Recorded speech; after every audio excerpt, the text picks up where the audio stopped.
কোরআন শুধুমাত্র একটি ধর্মগ্রন্থ, বেদ আর বাইবেলের মতো? নিশ্চয়ই নয়। কোরআন একটি পূর্ণাঙ্গ জীবন বিধান, যা মানুষের জীবনের কথা বলে। এ মাসটার নাম কি? আরবি মাসের নাম কি? মুহররম। এটি সেই মাস যে মাসে খেলাফতকে প্রতিষ্ঠার জন্য রাসূলের কলিজার টুকরা নয়নের পুতুল ইমাম হোসেন কারবালার ময়দানে শাহাদাত বরণ করেছিলেন, রাজতন্ত্রের বিরোধিতা করেছিলেন। হযরত ইমাম হোসেন তিনি দেখতে পেলেন 680 খ্রিস্টাব্দে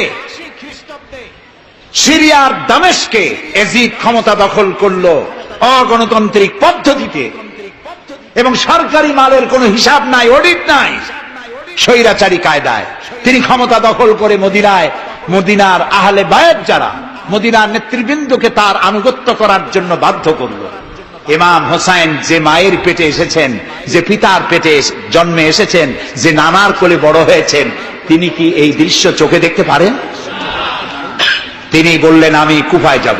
কুফার লোকেরা দাওয়াত দিল, তিনি কুফায় রওনা করবেন। মদিনার লোকেরা হাতে পায়ে ধরলো, কুফায় আপনি যাবেন না। তিনি বললেন আমি কোন ক্রমে এজিদের বশ্যতা স্বীকার করব না, আমি এর বিরোধিতা করবই। মাত্র 72 জন লোক নিয়ে তিনি কুফার দিকে অগ্রসর হলেন। এই 72 জনের মধ্যে 40 জন পুরুষ আর 32 জন নারী আর শিশু। তিনি যখন কারবালা প্রান্তরে পৌঁছে গেছেন, ইবনে জিয়াদ কুফার গভর্নর, তিনি বাধা দিলেন, বললেন আমার দরবারে হোসেনকে হাজির করো। ইমাম হোসেন বললেন যে ব্যক্তি আল্লাহর আখিরাতকে অস্বীকার করেছে, রাসূলকে অস্বীকার করেছে, আমি তার সামনে জীবন থাকতে যাব না। রাতারাতি ইয়াজিদ 6000 সৈন্য পাঠিয়ে দিল। ইমাম হোসেনের সাথে লোক কত? মাত্র 72। 6000 লোক কি যুদ্ধ করা লাগে 72-এর সাথে? শুধু যদি মার্চ করে পায়ের তলায় পিষে 72 জন শেষ হয়ে যাবে। হযরত ইমাম হোসেন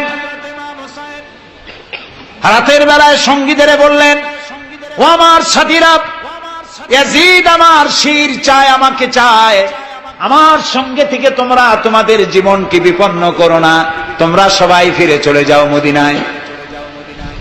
সাথীরা বললেন, ইমাম আজকে যদি আপনাকে ছেড়ে জীবনের মায়া নিয়ে মদিনায় ফিরে যাই, আর আপনার যদি শাহাদাত নসিব হয়, তাহলে কিয়ামতের দিন আল্লাহর নবীর সামনে আমরা কি জবাব দেব? আমরা আমাদের জীবন দিয়ে আপনাকে পাহারা দেব। সকালবেলা যুদ্ধ শুরু হয়ে গেল। জোহরের নামাজ আসতে না আসতে 40 জন পুরুষ শাহাদাত বরণ করলেন। এখন একজন পুরুষ বেঁচে আছেন, ইমাম হোসেন। তাঁবুর ভিতরে স্ত্রী এবং অন্যান্য মহিলাদের কাছ থেকে বিদায় নিতে এসেছেন। তোমাদেরকে আল্লাহর হাওয়ালা করলাম, আমি যুদ্ধে চলে যাচ্ছি। আমার চোখের সামনে আমার নানাজির দান্দার মোবারক শহীদ হওয়া ইসলাম, সাহাবীদের রক্ত দেওয়া, জীবন দেওয়া ইসলাম, খেলাফত মিটে যাবে পৃথিবী থেকে, রাজতন্ত্র প্রতিষ্ঠা হবে।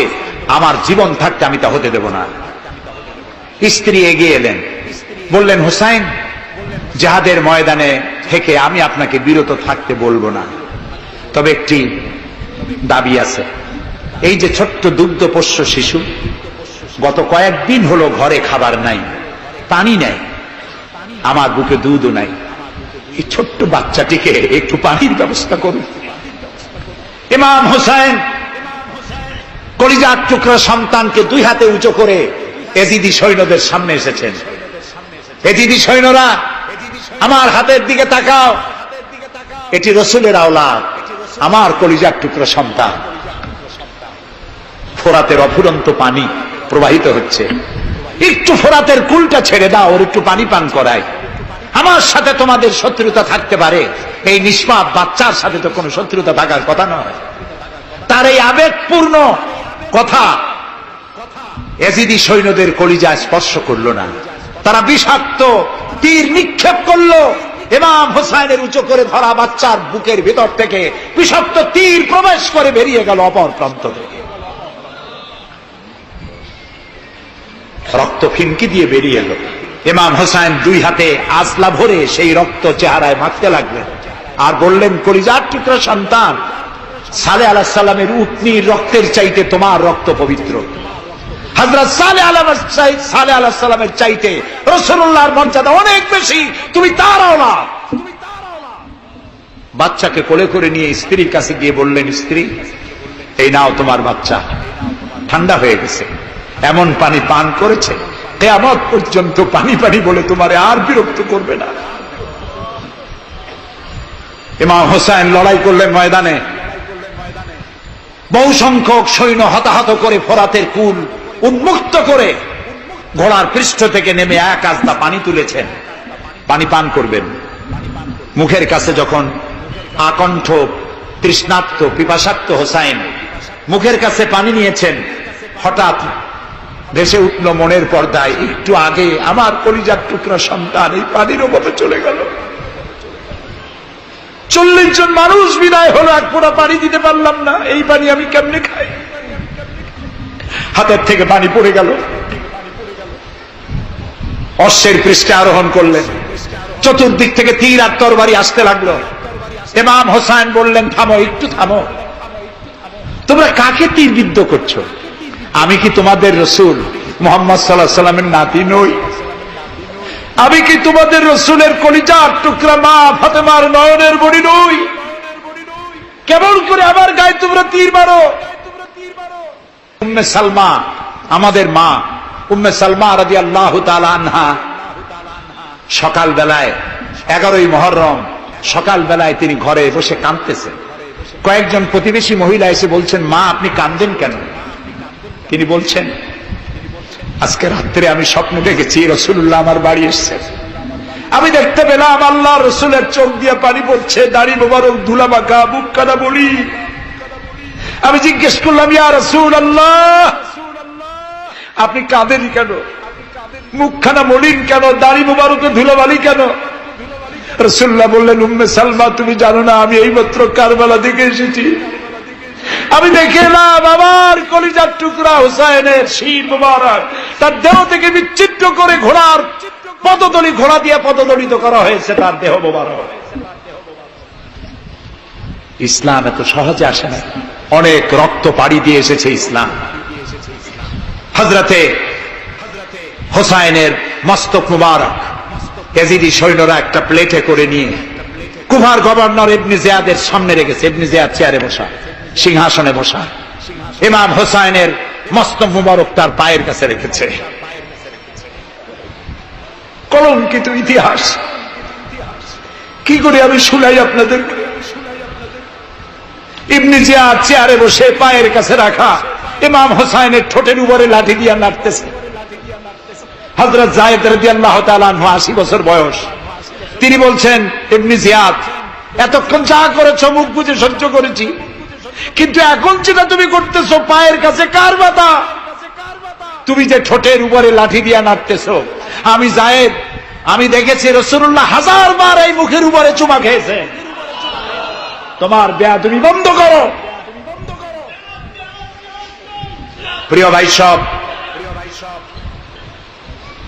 রাজতন্ত্র নয়, পরামর্শ ভিত্তিক সমাজ ব্যবস্থা প্রতিষ্ঠার জন্য আল্লাহ তাআলা ইসলাম দিয়েছেন, দ্বীন দিয়েছেন। সেই জীবন ব্যবস্থা ইসলাম আজকে এই পৃথিবীতে মুসলমানদেরকে সন্ত্রাসী জাত হিসেবে চিহ্নিত করার জন্য, উগ্র জাতি হিসেবে, সহিংস জাতি হিসেবে, অগণতান্ত্রিক জাতি হিসেবে প্রমাণিত করার জন্য পাশ্চাত্য শক্তি তারা নবী করিম সাল্লাল্লাহু আলাইহি ওয়াসাল্লামের ব্যঙ্গ চিত্র এঁকে দুনিয়ায় ছড়িয়ে দিয়েছে। আজকে জুমার খুতবায় আমি কসাই মসজিদে বলেছিলাম, রাসূলুল্লাহর মাথার উপরে বোমা আকৃতির পাগড়ি বেঁধেছে, পাশে 2টা অর্ধনগ্ন মেয়ে লোক রেখেছে। নাউজুবিল্লাহ। তোদের মতো অসভ্য আছে পৃথিবীতে? ডেনমার্ক, আমেরিকা, ইউরোপ, তোমরাও কি মানুষের মতো কাজ করেছ? বিশ্ব নবী পৃথিবীতে সব দিয়েছেন, কিছু নেন নাই। তাকে অপমান করার অর্থ হচ্ছে মানব সভ্যতাকে অপমান করা। রাসূলকে অপমান করার ক্ষমতা কারো নাই। তার সম্মান পাহাড় সমান নয়, তার সম্মান আকাশ সমান নয়, রাসূলের সম্মান আল্লাহর আরশ পর্যন্ত। আল্লাহ তার আরশে আজিমে কাউকে দাওয়াত দেন নাই, বিশ্ব নবীকে দাওয়াত দিয়েছিলেন। আমি আমার বরিশালবাসীদের বলবো,